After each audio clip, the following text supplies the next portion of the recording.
जूही की शादी उसकी मर्जी के खिलाफ एक सीधे साधे गांव में रहने वाले लड़के मनोज से हो जाती है। मनोज के घर में एक माँ के अलावा और कोई नहीं है।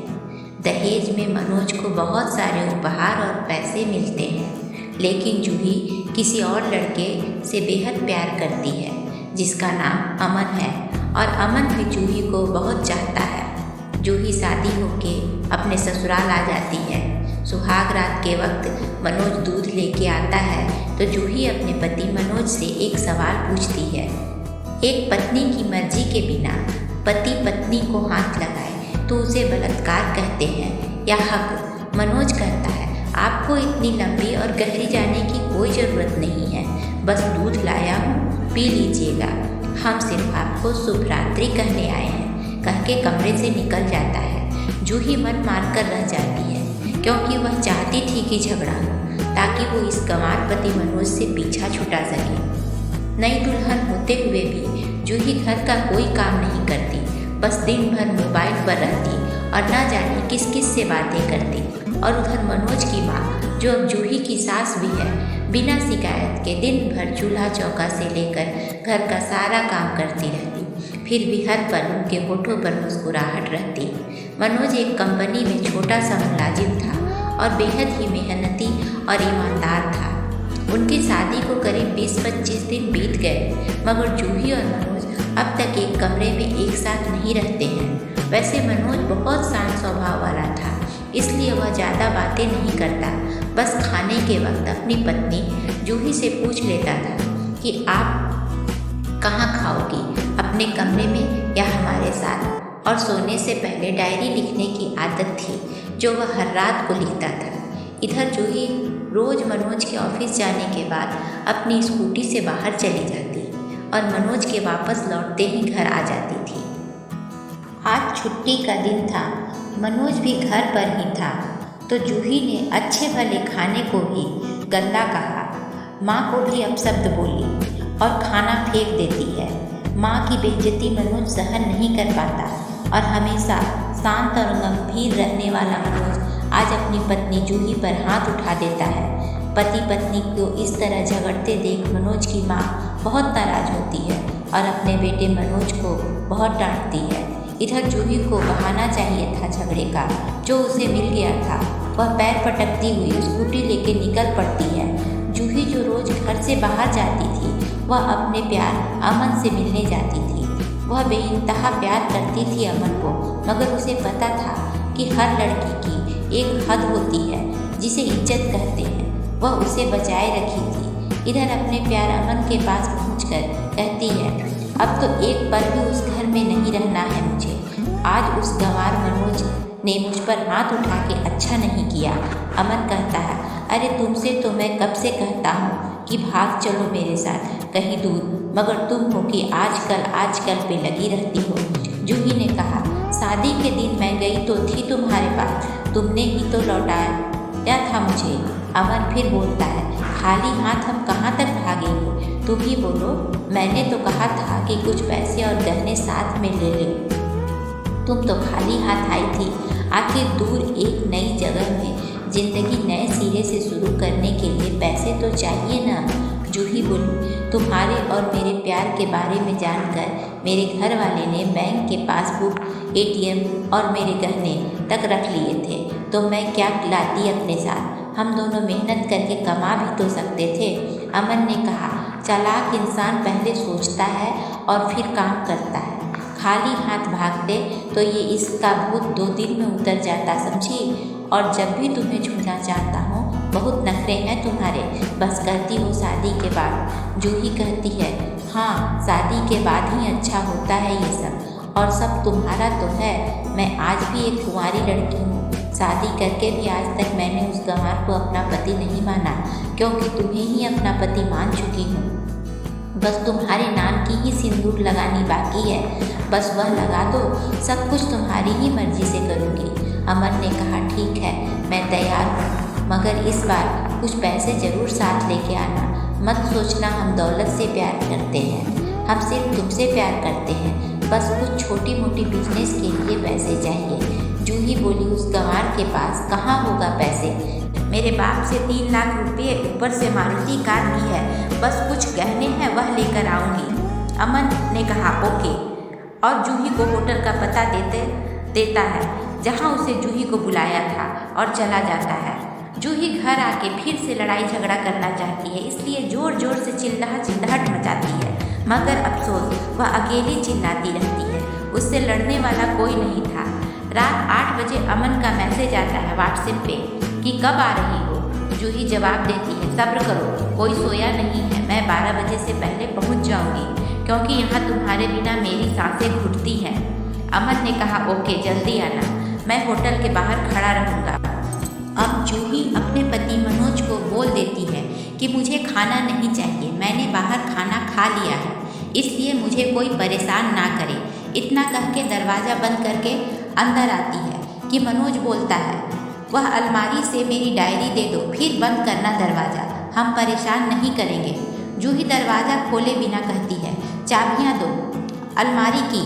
मनोज कहता है, तुम्हारे बिस्तर के पैरों के तले है चाबी, मगर जूही दरवाज़ा नहीं खोलती, बल्कि ज़ोर ज़ोर से गाना सुनने लगती है। बाहर मनोज कुछ देर दरवाज़ा पीटता है, फिर हार कर लौट जाता है। जूही ने बड़े ज़ोर से गाना बजा रखा था, फिर वह अलमारी खोल के देखती है, जो उससे पहली बार खोला था, क्योंकि वह अपना सामान अलग अलमारी में रखती थी।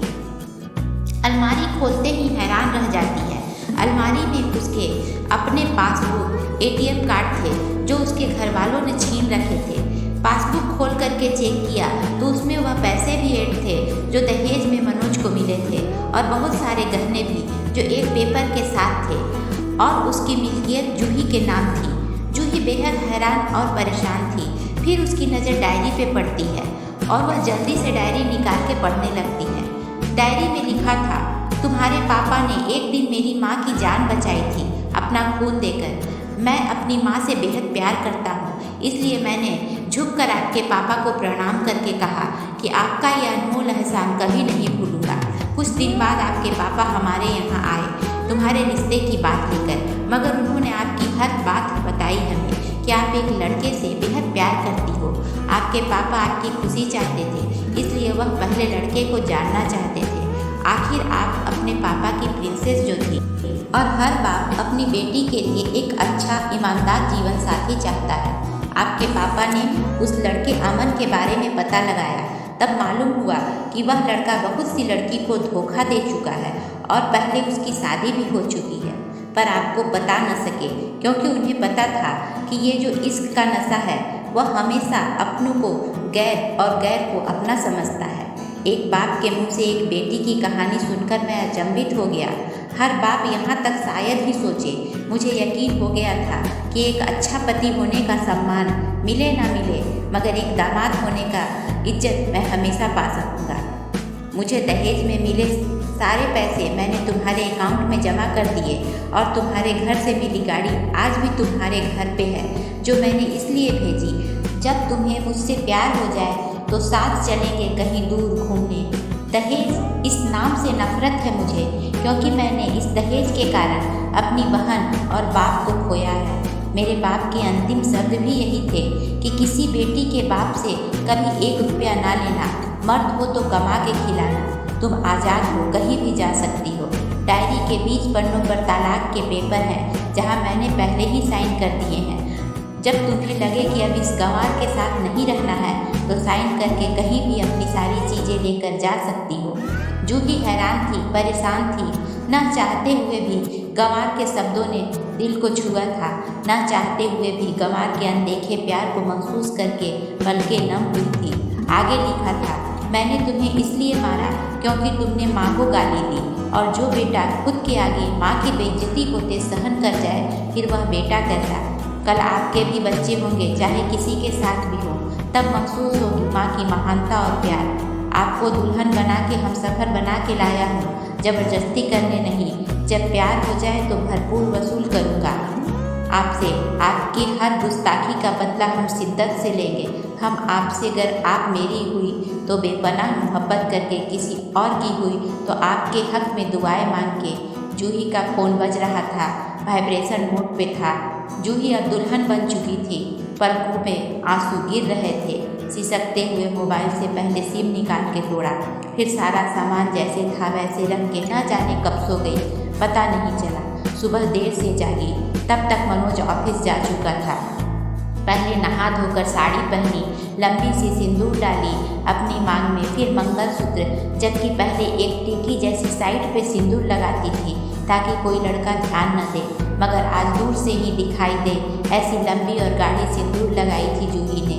फिर किचन में जाके सासू माँ को ज़बरदस्ती कमरे में लेके तैयार होने को कहती है और अपने गंवार पति के लिए थोड़े नमकीन, थोड़े हलवे और चाय बना के अपनी स्कूटी से सासू माँ को ज़बरदस्ती बिठाकर, जबकि कुछ पता ही नहीं है कि उनकी बहू आज मुझे कहाँ ले जा रही है, बस बैठ जाती है। फिर रास्ते में सासू माँ को पति मनोज के ऑफिस का पता पूछकर ऑफिस पहुंच जाती है।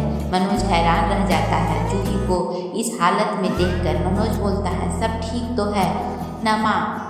मगर माँ बोलती इससे पहले जूही गले लगकर कहती है कि अब सब ठीक है, I love you for ever. Office के सभी लोग खड़े हो जाते हैं तो जूही कहती है, मैं इनकी धर्मपत्नी हूँ, बनवास गई थी, सुबह लौटी हूँ। अब 1 महीने तक मेरे पतिदेव ऑफिस में दिखाई नहीं देंगे आप लोगों को, क्योंकि हम लंबी छुट्टी पे जा रहे हैं। साथ साथ मनोज कहता है, पगला गई हो? हाँ, जूही कहती है, आपकी सादगी और भोलेपन ने बनाया है मुझे पागल। सभी लोग तालियां बजाते हैं और जूही फिर से गंवार पति मनोज के गले लग जाती है। अब वह कभी भी मनोज से दूर नहीं जाने का प्रण करती है। दोस्तों, इस कहानी से यह शिक्षा मिलती है कि कभी कभी हमारे माता पिता हमारे लिए कुछ कड़े फैसले लेते हैं। उनके फैसले हमेशा अपने बच्चों की भलाई के लिए होते हैं, मगर हम समझ नहीं पाते कि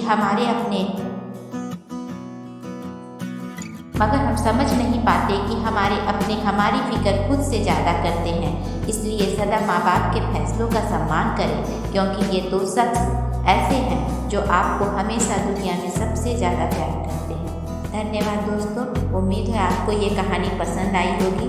अगर आपको कहानी पसंद आई हो तो लाइक करें, कमेंट करें, शेयर करें और प्लीज़ चैनल को सब्सक्राइब जरूर करें।